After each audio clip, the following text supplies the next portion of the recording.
मग आपल्याला जसं 2019ला आमदार व्हावं वाटलं होतं तसं आता 2026ला बी व्हावं वाटलं का नाही? मग त्या शेतकऱ्यांना 2019ला कर्जमाफी दिली, मग त्या शेतकऱ्यांना 2026ला सुद्धा 2 लाखाची कर्जमाफी का नको? असं शेतकऱ्यासोबत राजकारण करू नका. सत्ताधारी आमदार असतील तर त्यांना 7.5 कोटी रुपयांचा निधी, विरोधी पक्षातील आमदार असतील तर त्यांना 2.5 कोटी रुपयाचा निधी. जय हरी. शेतकरी मित्रांनो, सध्या पावसाळी अधिवेशन चालू आहे. पाऊस तर नाही, पण अधिवेशन पावसाळी चालू आहे.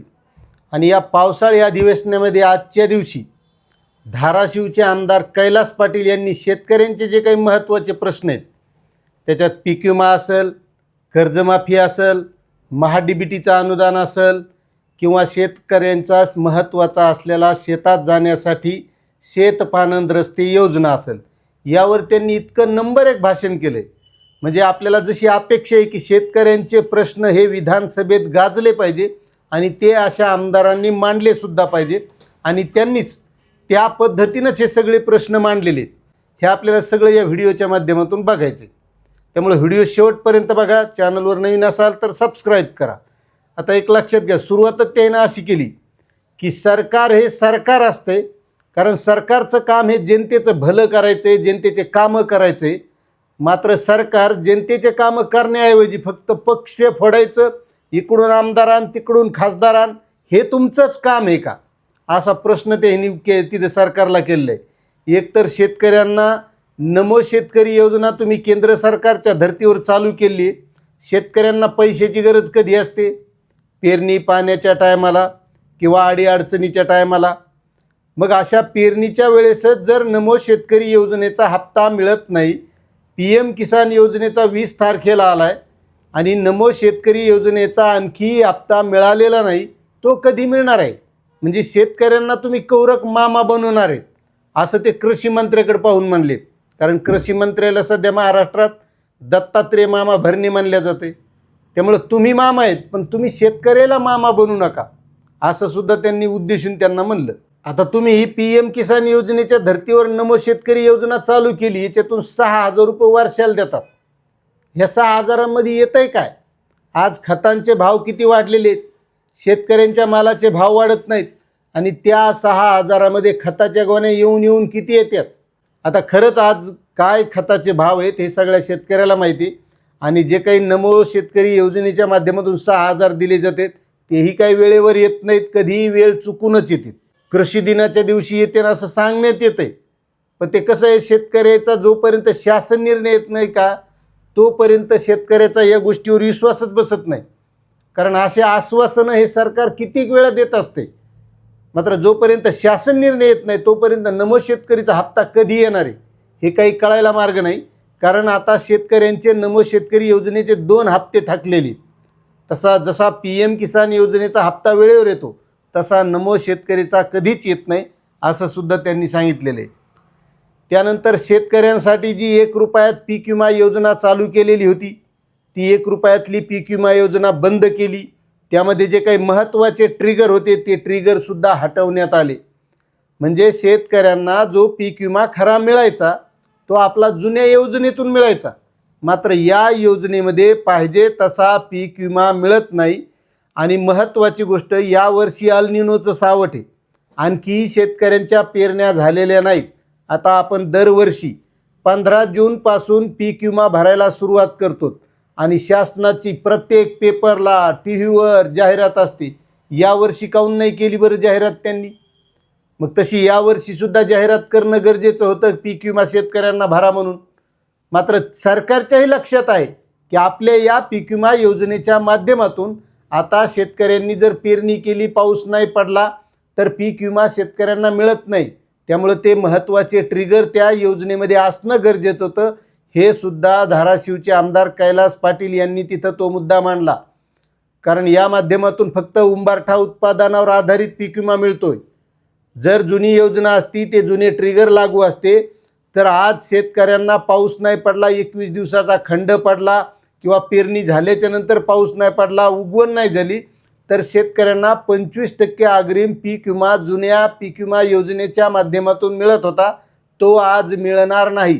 आणि पुन्हा ही 1 रुपयाची पीक विमा योजना बंद केली आणि या माध्यमातून जी बचत होणार आहे, या माध्यमातून एक कृषी समृद्धी योजना आणली आणि या योजनेला दरवर्षी 5,000 कोटी रुपये देऊ म्हणले होते, असं सुद्धा त्यांनी प्रश्न मांडला. मात्र दिलेत किती? फक्त आत्तापर्यंत 2,000 कोटी रुपये या योजनेसाठी दिलेत. त्यामध्ये जे महाडीबीटीच्या माध्यमातून शेतकऱ्यांसाठी योजना राबवल्या जातात, यासाठी जे काही पोर्टल विकसित केलेलं आहे, त्या माध्यमातून आत्तापर्यंत त्यांनी सांगितले की 36 लाख शेतकऱ्यांनी ऑनलाईन पद्धतीने अर्ज केले होते. मात्र त्यामधील 31 लाख शेतकऱ्यांचे अर्ज हे बादच करण्यात आले. आणि त्याचं कारण काय देण्यात आले की शेतकऱ्यांना नुसते मेसेज आले की आपल्याला याचा लाभ लागला, त्याचा लाभ लागला. मात्र ज्या शेतकऱ्यांना याचा लाभ घ्यायचा आहे त्याला कागदपत्र अपलोड करायला वेळच मिळाला नाही, कारण ते पोर्टलच बंद पडलं होतं. मग ते तुम्हीच बंद पाडलं होतं का बंद केलं होतं, असा सुद्धा त्यांनी प्रश्न उपस्थित केला आहे. म्हणजे कोणत्याही प्रकारे शेतकऱ्यांना यामधून वगळायचं, शेतकऱ्यांसोबत अशा प्रकारचं कोणतंही राजकारण होऊ नये, असा सुद्धा मुद्दा त्यांनी मांडला आहे. आणि या 36 लाख शेतकऱ्यांनी ज्यांनी अर्ज केले होते त्यामधील 31 लाख तर बारद केले. मात्र 2,39,000 शेतकऱ्यांनाच फक्त पूर्वसंमत्या मिळाल्या. म्हणजे त्या शेतकऱ्यांना नंतरचे जे काही कागदपत्र अपलोड करायचे, अवजारं घेतलेत, त्यासाठी जे काही अनुदान द्यायचं आहे, जर अनुदान द्यायलाच तरतूद नसेल म्हणून त्यांचे अर्ज बाद करायचे का? आणि फक्त त्यांच्यासाठी 263 कोटी रुपयाची तरतूद केली आणि मग खापर त्याच शेतकऱ्यावर फोडलं की तुम्ही कागदपत्र अपलोड न केल्यामुळे तुमचा अर्ज बाद करण्यात येत आहे. मग यामध्ये पोर्टल बंद असल्यावर त्या शेतकऱ्यांची चूक आहे का, असा सुद्धा प्रश्न उपस्थित केला. आणि पुन्हा एकदा ते मामाला म्हणले की भरणे मामा, तुम्ही मामा आहेत, तुम्ही शेतकऱ्याला मामा बनवू नका. त्यानंतर पुन्हा एकदा त्यांनी पीक विम्यावर आणलं. पीक विमा योजनेमध्ये 93 लाख शेतकऱ्यांनी जवळपास गेल्या वर्षी अर्ज केले होते. त्यामध्ये त्या शेतकऱ्यांना जी काही संरक्षित रक्कम होती ती होती 31,000 कोटी रुपयांची. आणि मुख्यमंत्र्यांनी अतिवृष्टीच्या वेळेस सांगितलं होतं की हेक्टरी 17,000 रुपये या शेतकऱ्यांना नुकसान भरपाई पीक विम्याच्या माध्यमातून दिली. मग ती आता लोक का दिली नाही बरं? जी रक्कम पीक विम्याची वाटप केली ती फक्त आत्तापर्यंत 1,500 कोटी रुपये आहे. म्हणजे 93 लाख शेतकऱ्यांना हे 1,500 रुपये वाटप केले. याचा जर गुणाकार भागाकार केला तर प्रति शेतकरी फक्त सरासरी 1,600 रुपये पीक विमा त्या शेतकऱ्यांना मिळाला. म्हणजे कोणाला कमी मिळाला असेल, कोणाला जास्त मिळाला असं सुद्धा म्हणाले. मग मुख्यमंत्र्यांनी जो शब्द दिला होता 17,000 रुपये हेक्टरीचा, तो कुठं गेला? विधानसभेमध्ये अशा प्रकारचं कैलास पाटील ज्या पद्धतीनं बोलले का, त्या पद्धतीनं बोलणारे आमदार पाहिजेत. आणि त्यावेळेस कुठंतरी हे सरकार वठणीवर येईल. पुन्हा या पीक विमा योजनेमध्ये उंबरठा उत्पादनावर आधारित 50% उत्पन्न आणि त्यानंतर तांत्रिक बाबी 50%, हा सुद्धा त्यांनी मुद्दा मांडला. आता जे समक्ष आपल्या डोळ्यानं दिसतंय उंबरठा उत्पादन 50% त्याला गृहीत धरायचं, त्यामध्ये घट दिसायली, मात्र ती धरायची नाही. आणि जे तांत्रिक बाबीचं आहे, वरून ते बघणार, त्याला सगळं जमिनीवर हिरवगार दिसणार, खाली त्या पिकाला शेंगा आहेत का नाही, का त्याचा मुळा कुजल्यात, त्याला काही माल आहे का नाही, हे सगळं काहीच दिसणार नाही. मात्र त्याचं त्या तांत्रिक बाबीचं खरं मानायचं, हा सुद्धा मुद्दा त्यांनी उपस्थित केला. आणि या तांत्रिक बाबी यामधून वगळणं गरजेचं आहे. आणि या पीक विमा योजनेमध्ये जे जुने ट्रिगर आहेत ते जुने ट्रिगर समावेश करण्याची मागणीसुद्धा त्यांनी केली. कारण त्याच वेळेस शेतकऱ्यांना जे झालेलं नुकसान आहे त्याची नुकसान भरपाई मिळू शकते, असा मुद्दासुद्धा त्यांनी मांडला. त्यानंतर ते आले कर्जमाफीवर. आता कर्जमाफीच्या बाबतीत तर ते म्हणाले की जसे 2019ला आपण कर्जमाफी दिली, मग त्या शेतकऱ्यांना या 2026च्या कर्जमाफीमध्ये फक्त 50,000 रुपये देण्याचं आपण या योजनेमध्ये ठरवलं आहे. मग आपल्याला जसं 2019ला आमदार व्हावं वाटलं होतं तसं आता 2026ला व्हावं वाटलं का नाही? कोणाला मंत्री व्हावं वाटत आहे?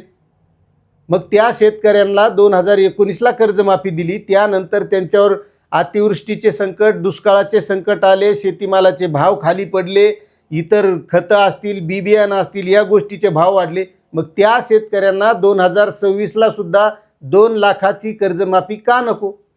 आपल्याला राजकारण करताना आपल्याला प्रत्येक वेळेस आमदार व्हावं वाटतं, प्रत्येक वेळेस मंत्री व्हावं वाटतं, तसं त्या शेतकऱ्याला का अपेक्षा नसून आहे कर्जमाफीची?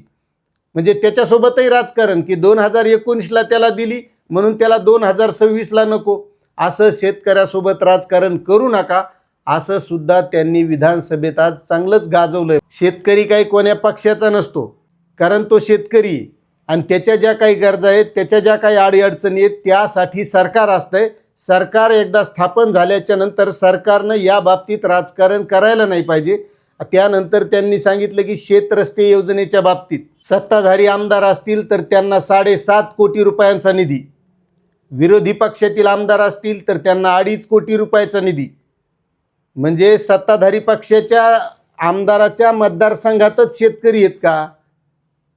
विरोधी पक्षाच्या आमदाराच्या मतदारसंघात शेतकरी नाहीत का? त्यामुळे शेतकऱ्यासोबत असा दुजाभाव करू नका. आम्हाला जो निधी द्यायचा आहे तो आम्ही शेतकऱ्यांसाठी वापरणार आहोत. मग शेतकरी तर सगळीकडे शेतकरी सारखे आहेत. शेतकरी काय कोण्या पक्षाचे नाहीत. शेतकरी हे सरकारसाठी सारखे असले पाहिजे. त्यामुळे असं राजकारण शेतकऱ्याच्या बाबतीत तरी करू नये.